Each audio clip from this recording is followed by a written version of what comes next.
अमर योग विद्या का उपदेश सूर्यदेव विवस्वान को दिया और विवस्वान ने मनुष्य के पिता मनु को उपदेश दिया और मनु ने इसका उपदेश इक्ष्वाकु को दिया। इस प्रकार यह परम विज्ञान गुरु परंपरा द्वारा प्राप्त किया गया और राजऋषियों ने इस विधि से इसे समझा, किंतु कालक्रम में यह परंपरा छिन्न हो गई, अतः यह विज्ञान यथारूप में लुप्त हो गया लगता है। आज मेरे द्वारा वही यह प्राचीन योग ज्ञानी परमेश्वर के साथ अपने संबंध का विज्ञान तुमसे कहा जा रहा है, क्योंकि तुम मेरे भक्त तथा मित्र हो, अतः तुम इस विज्ञान के दिव्य रहस्य को समझ सकते हो। अर्जुन ने कहा, सूर्यदेव विवस्वान आपसे पहले हो चुके हैं, तो फिर मैं कैसे समझूं कि प्रारंभ से भी आपने उन्हें इस विद्या का उपदेश दिया था। श्री भगवान ने कहा, तुम्हारे तथा मेरे अनेकों अनेक जन्म हो चुके हैं, मुझे तो उन सबका स्मरण है, किंतु हे परम तप, तुम्हें उसका स्मरण नहीं रह सकता। यद्यपि मैं अजन्मा तथा अविनाशी हूँ और यद्यपि मैं समस्त जीवों का स्वामी हूँ, तो भी प्रत्येक युग में मैं अपने आदि दिव्य स्वरूप में प्रकट होता हूँ। हे भरतवंशी, जब भी और जहाँ भी धर्म का पतन होता है और अधर्म की प्रधानता होने लगती है, तब तब मैं अवतार लेता हूँ। भक्तों का उद्धार करने, दुष्टों का विनाश करने तथा धर्म की फिर से स्थापना करने के लिए मैं हर युग में प्रकट होता हूँ। हे अर्जुन, जो मेरे आविर्भाव तथा कर्मों की दिव्य प्रकृति को जानता है, वह इस शरीर को छोड़ने पर इस भौतिक संसार में पुनः जन्म नहीं लेता, परंतु अपितु मेरे सनातन धाम को प्राप्त होता है। आसक्ति, भय तथा क्रोध से युक्त होकर, मुक्त होकर, मुझमें पूर्णतः तन्मय होकर और मेरी शरण में आकर बहुत से व्यक्ति भूतकाल में मेरे ज्ञान से पवित्र हो चुके हैं। इस प्रकार से उन सबों ने मेरे प्रति दिव्य प्रेम को प्राप्त किया है। जिस भाव से सारे लोग मेरी शरण ग्रहण करते हैं, उसी के अनुरूप मैं उन्हें फल देता हूँ। हे पार्थ, प्रत्येक व्यक्ति सभी प्रकार से मेरे पथ का अनुगमन करता है। इस संसार में मनुष्य सकाम कर्मों में सिद्धि चाहते हैं, फल स्वरूप वे देवताओं की पूजा करते हैं। निसंदेह इस संसार में मनुष्य को सकाम कर्म का फल शीघ्र प्राप्त होता है। प्रकृति के तीनों गुणों और उसमें संबंध कर्मों के अनुसार मेरे द्वारा मानव समाज के 4 विभाग रचे गए। यद्यपि मैं इसमें व्यवस्था का सृष्टा हूँ, किंतु तुम यह जान लो कि मैं इतने पर भी अव्यय करता हूँ। मुझ पर किसी कर्म का प्रभाव नहीं पड़ता, ना ही मैं फल कर्म की कामना करता हूँ। जो मेरे संबंध में इस सत्य को जानता है, वह भी कर्मों का फल के पाश में नहीं बंधता। प्राचीन काल के समस्त मुक्त आत्माओं ने मेरी दिव्य प्रकृति को जान करके ही कर्म किया, अतः तुम्हें चाहिए कि उनके पदचिन्हों का अनुसरण करते हुए अपने कर्तव्य का पालन करो। कर्म क्या है और अकर्म क्या है, इसे निश्चित करने में बुद्धिमान व्यक्ति भी मोहग्रस्त हो जाते हैं। अतएव मैं तुमको बताऊंगा कि कर्म क्या है, जिसे जानकर तुम सारे अशुभ से मुक्त हो सकोगे।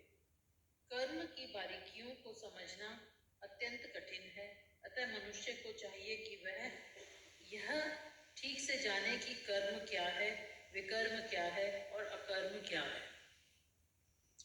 जो मनुष्य कर्म में अकर्म और अकर्म में कर्म देखता है वह सभी मनुष्यों से बुद्धिमान है और सब प्रकार से कर्मों में प्रवृत्त रहकर भी दिव्य स्थिति में रहता है। जिस व्यक्ति को प्रत्येक प्रयास इंद्रिय तृप्ति की कामना से रहित होता है उसे पूर्ण ज्ञानी समझा जाता है। उसे ही साधु पुरुष ऐसा करता कहते हैं जिसे पूर्ण ज्ञान की अग्नि में फल कर्मों को भस्मसात कर दिया है।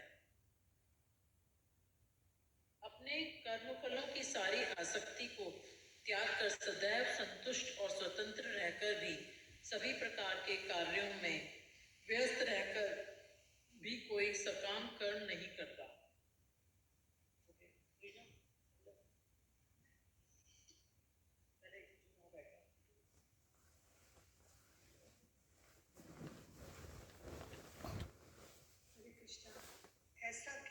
ऐसा ज्ञानी पुरुष पूर्ण रूप से संयमित मन तथा बुद्धि से कार्य करता है, अपनी संपत्ति के सारे स्वामित्व को त्याग देता है और केवल शरीर निर्वाह के लिए कर्म करता है। इस तरह कार्य करता हुआ वह पाप रूपी फलों के प्रभावित नहीं होता है।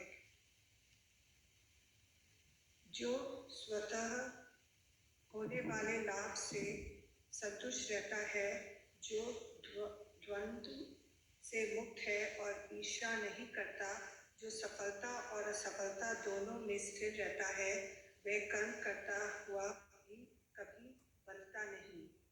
जो पुरुष प्रकृति के गुणों के प्रति अनासक्त है और जो दिव्य ज्ञान में पूर्णतः स्थित है, उसके सारे कर्म ब्रह्म में लीन हो जाते हैं।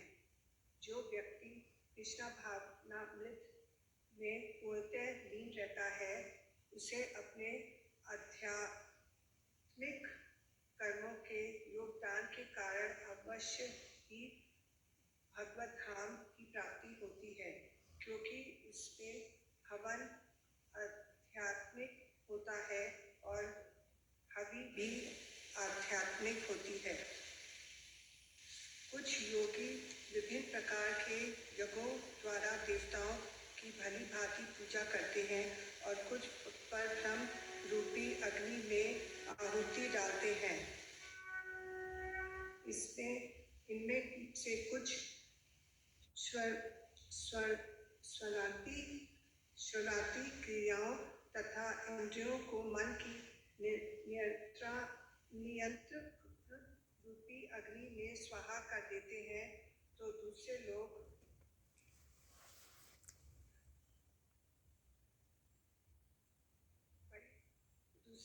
इंद्र विषयों को इंद्रियों की अग्नि में स्वाहा कर देते हैं।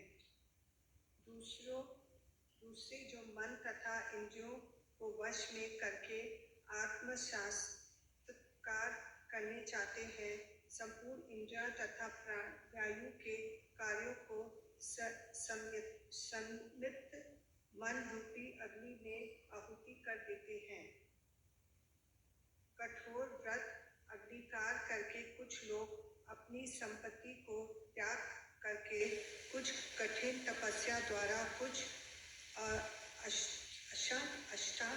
अष्टांग योग पद्धति के अभ्यास द्वारा अथवा दिव्य ज्ञान में उन्नति करने के लिए वेदाओं के अध्ययन द्वारा प्रबुद्ध बनते हैं।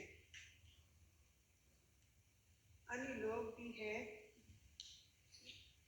भी हैं जो समाधि में रहने के लिए श्वास को रोक रहते हैं। वे अपान में प्राण को और प्राण में अपान को रोकने का अभ्यास करते हैं और अंत में प्राण अपान को रोककर समाधि में रहते हैं। अन्य योगी कम भोजन करके प्राण की प्राण में ही आहुति देते हैं। ये सभी यज्ञ करने वाले यज्ञों को जानने के कारण के फल रूपी अमृत को चखकर परम दिव्य आकाश की ओर बढ़ते जाते हैं।